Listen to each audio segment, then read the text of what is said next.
Selamat malam, terima kasih kepada Bapak Ibu Panitia yang telah memberikan saya kesempatan untuk hadir di Seminar Nasional MIPA dan Terapannya yang ketiga tahun 2020 yang diadakan secara virtual, yang diadakan oleh Universitas Cendrawasih. Pertama-tama puji dan syukur kita panjatkan kehadirat Tuhan Yang Maha Esa karena kesempatan yang telah diberikan untuk menghadiri seminar ini. Paparan yang akan saya sampaikan adalah analisis tingkat kenyamanan iklim daerah wisata di wilayah utara Provinsi Papua. Sebelum lebih lanjut, izinkan saya perkenalkan diri. Nama saya adalah Tommy Bunju Asido Siombing.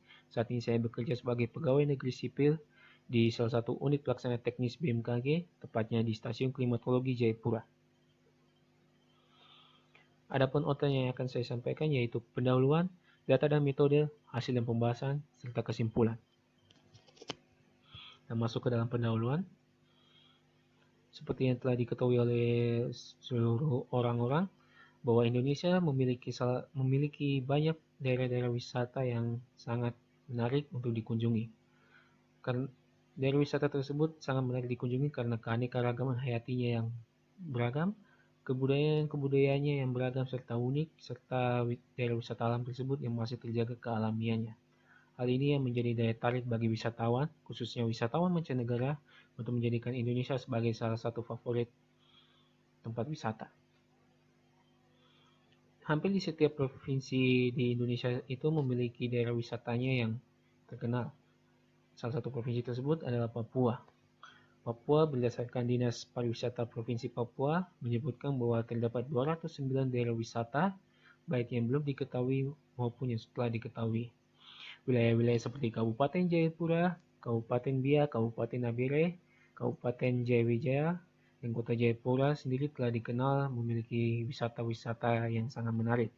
Selain wisata alam, juga wisata sejarah dan wisata budayanya.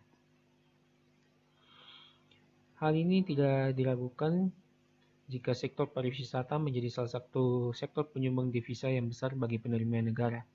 Dilansir dari Badan Pusat Statistik tahun 2018, sektor pariwisata telah menyumbang 16.426 miliar US dollar untuk penerimaan negara. Hal ini menjadi salah satu tolak ukur di mana sektor pariwisata perlu diperhatikan dan dibangun lebih gencar lagi sehingga dapat memberikan devisa yang lebih besar lagi. Atas hal itu, perlu banyak pertimbangan dalam perencanaan serta strategi pembangunannya sehingga wisatawan dapat lebih banyak lagi datang ke Indonesia. Selain dari faktor infrastruktur, faktor transportasi dan faktor lainnya, ada salah satu faktor yaitu faktor kenyamanan iklim. Faktor iklim sendiri telah menjadi salah satu pertimbangan wisatawan dalam memilih tempat wisata, selain dari topografis dan geografisnya. Kenyamanan berdasarkan faktor iklim sendiri telah dikemukakan oleh Mike Koski dengan membuat metode yang disebut dengan Tourism Climate Index yang menggunakan variabel iklim suhu udara, kelembaban udara, curah hujan, penyinaran matahari, serta kecepatan angin. Untuk Indonesia sendiri, kenyamanan iklim belum terlalu banyak dikaji, sehingga dalam penelitian ini bertujuan untuk menganalisis kenyamanan iklim dari wisata wilayah utara Provinsi Papua. Itu data dan metode. Data yang digunakan adalah data observasi iklim periode Januari 2000 hingga Desember 2019 yang mencakup variabel suhu udara maksimum dan rata-rata, kelembaban udara minimum dan rata-rata, penyinaran matahari, kecepatan angin, serta curah hujan. Selain data observasi iklim yang didapatkan dari BMKG, digunakan juga data model dari HMWF dengan model RH5 serta data reanalisis NOAA.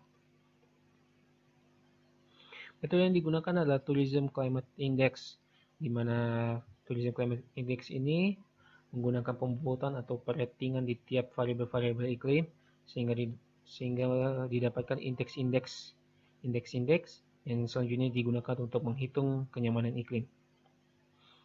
Untuk CID sendiri itu merupakan kombinasi suhu udara maksimum dan kelembaban minimum, dan CIA merupakan kombinasi suhu udara rata-rata dan kelembaban rata-rata. CID dan CIA sendiri kemudian dilakukan dicari nilai suhu efektifnya dengan menggunakan thermal converting system. Setelah didapatkan suhu efektif, kemudian variabel-variabel tersebut dilakukan pembobotan atau peratingan sehingga didapatkan rating atau klasifikasi. Dan dari klasifikasi atau rating tersebut dimasukkan ke dalam rumus untuk kemudian dihitung kenyamanan iklimnya. Dari nilai kenyamanan iklim tersebut dilakukan pengkategorian dengan kategori tertinggi adalah ideal dan kategori terendah adalah tidak mungkin.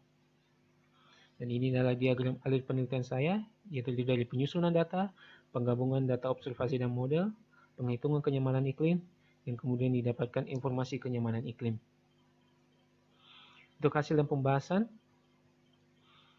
berikut adalah grafik indeks kenyamanan iklim di daerah wisata di wilayah utara Provinsi Papua. Dapat dilihat bahwa kenyamanan iklim di wilayah utara Provinsi Papua berada dalam kisaran 32 hingga 75 dan dalam kategori tidak baik hingga sangat bagus. Kenyamanan iklim tertinggi dimiliki oleh Kabupaten Jayawijaya, sedangkan kenyamanan iklim terendah didapatkan oleh Kabupaten Nabire. Berdasarkan nilai indeks kenyamanan iklim bulanan, diketahui bahwa nilai-nilai tertinggi berada dalam kisaran bulan Juli hingga bulan September, yang disimpulkan bahwa kenyamanan iklim bisa didapatkan kenyamanan iklim yang lebih baik jika berkunjung di bulan Juli hingga September. Dan berikut adalah kenyamanan iklim tiap daerah wisata di wilayah utara Provinsi Papua. Dapat dilihat bahwa Nabire sepanjang tahun tidak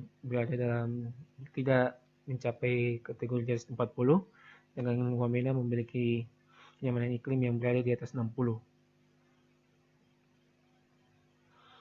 Kemudian dari nilai-nilai tersebut, jika dibuat klasifikasinya dan kemudian dihitung klasifikasi yang sama, maka didapatkan kenyamanan iklim secara umum di daerah wisata wilayah utara Provinsi Papua. Dapat dilihat bahwa kenyamanan iklim daerah wisata Provinsi Papua secara umum berada dalam kategori dapat diterima dengan persentase sebesar 69%.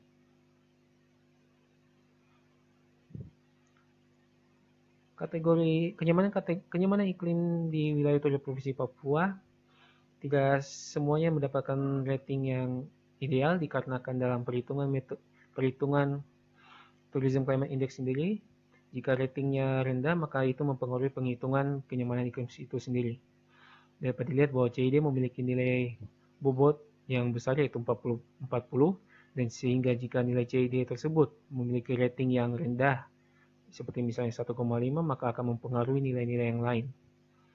Hal ini dapat disimpulkan bahwa daerah wisata wilayah utara Provinsi Papua memiliki nilai variabel iklim yang terbilang, jika dikategorikan, memiliki nilai yang terbilang rendah, sehingga itu memberikan hasil perhitungan indeks kenyamanan iklim yang terbilang juga cukup rendah. Hal ini juga disebabkan oleh karena pembuatan perhitungan climate index sendiri itu dilakukan di wilayah subtropis, sehingga jika diterapkan di wilayah tropis sendiri dapat menyebabkan nilai yang terbilang cukup rendah. Baik, secara kesimpulan, kenyamanan iklim di daerah wisata di wilayah utara Provinsi Papua berada dalam kategori dapat diterima hingga sangat bagus. Daerah wisata dengan kenyamanan iklim yang paling baik adalah Kabupaten Jayawijaya, dan kenyamanan iklim yang kurang baik adalah Kabupaten Nabire. Kenyamanan iklim daerah wisata wilayah utara Papua memiliki kenyamanan iklim yang lebih baik dan menjadi waktu yang cocok untuk berkunjung adalah di bulan Juli hingga September. Terima kasih atas kesempatan yang diberikan. Mohon maaf bila ada salah kata. Shalom, Assalamualaikum warahmatullahi wabarakatuh, dan selamat malam.